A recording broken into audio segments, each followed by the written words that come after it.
ওদিক তাকাচ্ছেন কেন? জিনিস তো এখানে আসবে, কথা বলে ঠিক না? ও জিনিস যেখানেই থাকুক, জিনিস এখানে আসবে, কথা বলে ঠিক না? তাহলে ওদিক তাকানোর দরকার নেই, এদিকে তাকা, এমন সদিকে তাকা। রাস্তায় আপনাদের সামনে চলে আসবে কুষ্টিয়ার ফরমালিন মুক্ত জিনিস, আপনাদের মাঝে বসে পড়বে, টেনশন নাই। বসা যারা বাইরে আছেন ভিতরে চলে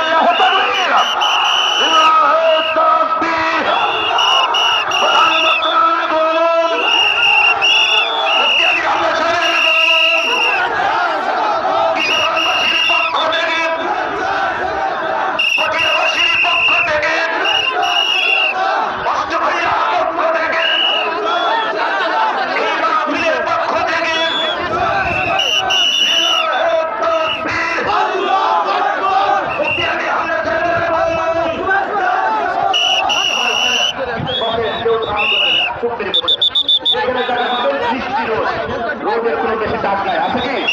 আরে ভাই, আরাফাতের ময়দানে যারা হাজি যায় তাদের কি অবস্থা? মাটি যখন তামা হয়ে যাবে, সূর্য যখন মাথার উপরে আসবে, মানুষের মাথাগুলো টকবক টকবক করে ফুটতে থাকবে, গায়ের বস্তুগুলো বসে যাবে। সেরা মাত্র হয়ে নাই শীতে আপনারা আজকে বসেছেন একমাত্র কোরআনের জন্য। কিসের জন্য? আপনার কি কোরআনের জন্য আসছেন? মুফতি আমির হামজার জন্য আসছেন? কোরআনের জন্য যারা আসছেন বসে, কেউ সাউন্ড করবে না, বসেন। উনি আসছেন, এখনই মঞ্চে চলে আসবে কয়েকটা